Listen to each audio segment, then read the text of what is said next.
Welcome, Sandy. Thank you very much for joining me today.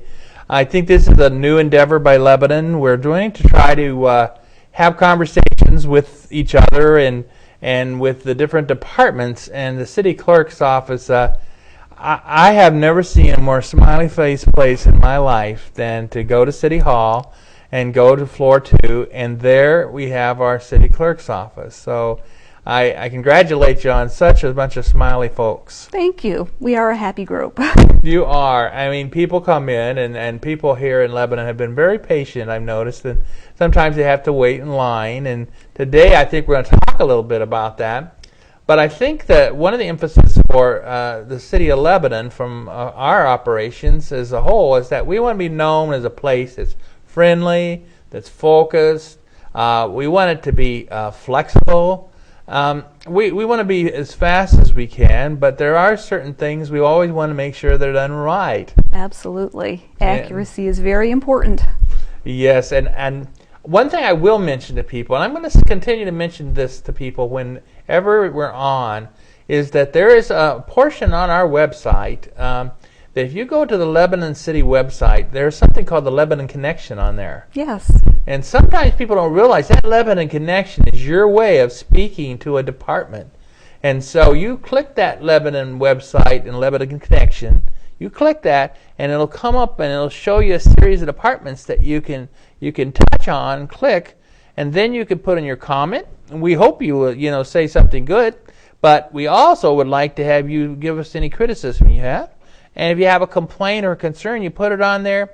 You put the department, you click it, it goes through it, and we'll track that. We'll follow that up, and we'll make sure what happens is it goes to a particular person that would be concerned with your particular thing as a citizen, and then that person has 3 days to respond to your concern. And then if it doesn't happen, it goes to the supervisor. The supervisor recognizes it, and if it doesn't go through, then it goes to me as city manager. So it's a great technique. It is a very good tracking system. But we'll go back to what we have. So how long have you been working as a city clerk? I've been working as a city clerk for about 7.5 years now. I've been with the city for over 21 years. I worked in the city manager's department when I was first hired with the city back in 1990.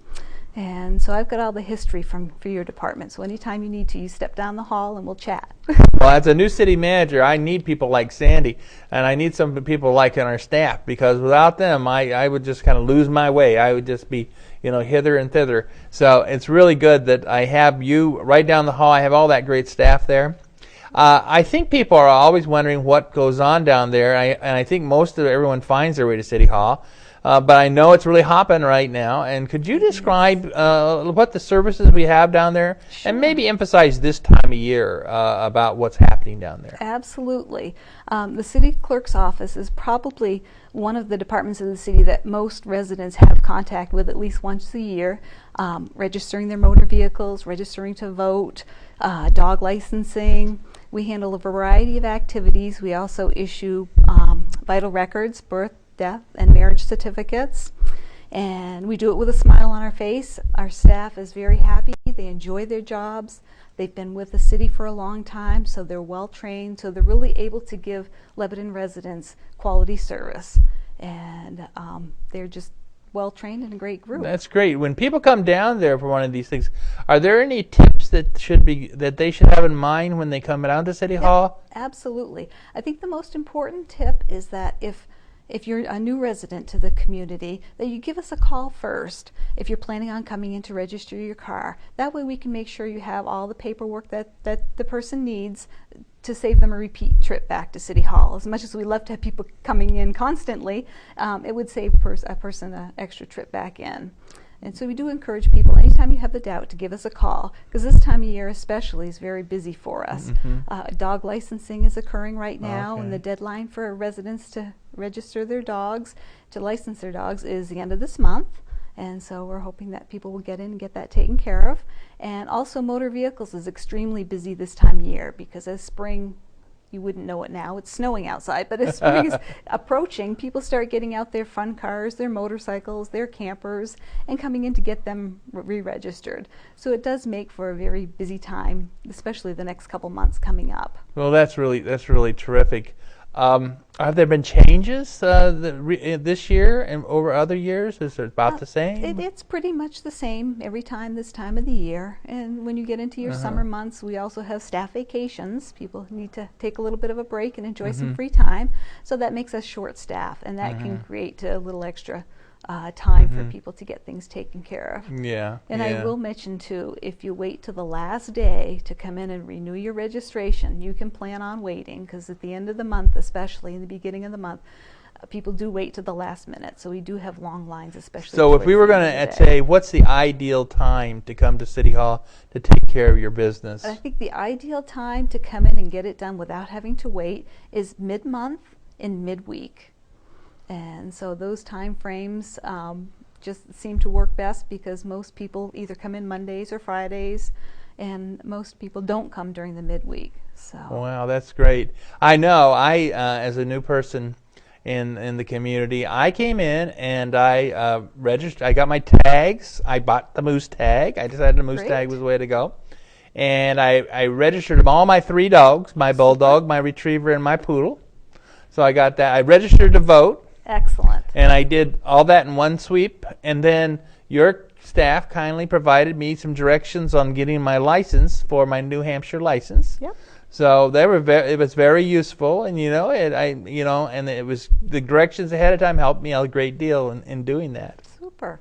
And we have a lot of information on the city's website too, under the city clerk department, that really spells out what residents need to bring with them to get these things taken care of. Of course, with dog licensing, making sure your rabies vaccinations are up to date is key, because we can't license them unless that is taken care of. Well, that's good. And I will mention that my 8-pound Yorkshire Terrier is all registered and all licensed for the next year, and he has tag number 1. That's good. That is good. That is good. I had to really put my tag on my bulldog pretty well. She's a big old bulldog, and she's not easily she didn't like that tag for a while, but she's used to it now. It was a pretty tag. It was a pretty tag. Could you describe? Is there any legislative changes that have been being considered during this session in state of New Hampshire that affect your operation? There is a lot of legislation pending this year, a lot of it dealing with elections, which we can chat about in a bit. There's one other piece of legislation that deals with allowing car dealerships to do registrations for vehicles when they're purchased, or have it done at the dealership at the time of purchase. Okay. It's being promoted as a customer service for the dealerships to offer this to the residents, and it certainly would be a nice service for them. The bill as it currently is really isn't quite at that point to have a nice seamless transition for it to go through. So the New Hampshire City and Town Clerks Association is actually opposing the bill right now for that very reason. There is a lot of issues with the bill, and we're not comfortable with it as it's currently presented, because dealerships would be doing the municipal portion as well, which is something that we're responsible in collecting the local revenues. There's so much detail in doing that, applying for these different licenses, and they have to go just right. And that if it doesn't go just right, it has consequences to the owners of those vehicles. It does. And so that's important to get it right. It is very important. And registering vehicles in New Hampshire is actually a very complex course of actions, and it starts with the local level. There are very few states that have each town and city in the state collect a local portion before the registration is then completed with the state level. And there are so many different variables involved, there's so many different plate options available, that it actually takes at least a full year training a staff person for the basics. Wow. And that's why we really encourage retaining staff, because once they get well trained in it, it's so important, because it just makes it that much easier for the residents to have well trained staff. Yes, I think people don't realize what's going on under the hood sometimes. Exactly. When they, people come in for a one-time service, they receive the service and they receive it, and it's well done, and they leave. But there's a lot of details under there to make sure that their interests are protected, and that the state's interests are protected. Exactly, that is very true. And we are on the state's motor vehicle system. It's called the MAP system to do the registration. So we're kind of under control of the state with what we do and accessing their system. And so That's great. It takes a lot Could to you learn. talk a little bit about the other roles? You have so many roles. You must have just like a room full of hats, because you have different hats. We do, and we have volumes and volumes of laws that we need to know to do our job. Elections, of course, is another very important aspect of the city clerk's office, is conducting the elections for everybody to be able to come out and vote. We encourage people to get registered to vote. It's just so important. And we usually get a fairly low turnout for local elections as compared to state and federal elections. And we'd really like to see if anything could be done to try to encourage people to vote in your local elections, because those generally have the biggest impact on the residents. Voting on the school's budget and all the city actions and stuff, and the city council representatives. So it's really important for people to come out.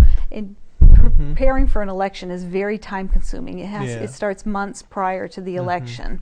And so there's a lot involved with that as well. Did the last election, did it go well? The last election went great. It was very smooth, and we have very well-trained and seasoned election officials who've been serving the city for a long time, and that's extremely helpful too, because there's a lot of election laws. There's a lot of people.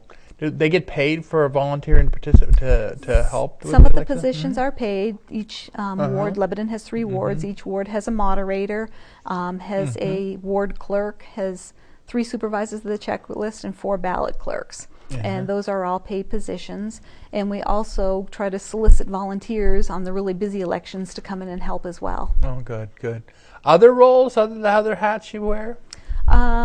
Gosh, there's so many. Yeah, I've noticed you've been in City Hall at the City Council Chambers meetings. Or I look out there and well, there's Sandi. So what are you doing out there? My role at the council for? meetings, not only is it in my job description to be there, but it's to provide assistance to you and the city council on policies, procedures, parliamentary process, anything that I can help the council with during their meetings, and just to be able to share information in that way. Well, here we are in our last 5 minutes, and I think it would be good to talk about, what are the issues that we're looking at in the next couple years? What are things you think that'd be important for people to have in their minds? There's probably a lot of things coming up in the next few years. I've been preparing some work in my office and everything for it, but getting residents involved in local government is really important, and that's something that my office, whatever way we can, want to help promote. There are 30-something different boards and committees that different members of the public can serve on, and so we accept applications. We have them online, board applications, if residents are interested in serving on the committees. You learn so much by participating in your local government, and it can be in an interest area, recreation commission, conservation commission. There's all kinds of boards. That's great.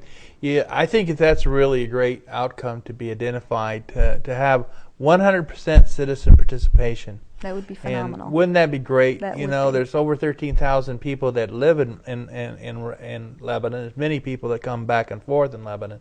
But I think to have 100% participation with, that is something that we should strive toward, that people get involved. I know we are looking at outcomes. They're really one of our focus points in the city of Lebanon now, because people expect us to do things that are affordable. People want us to do things that they're willing for government to do, and they'd like to have us build on the strengths that we have. And I think one of those is citizen participation. Yep.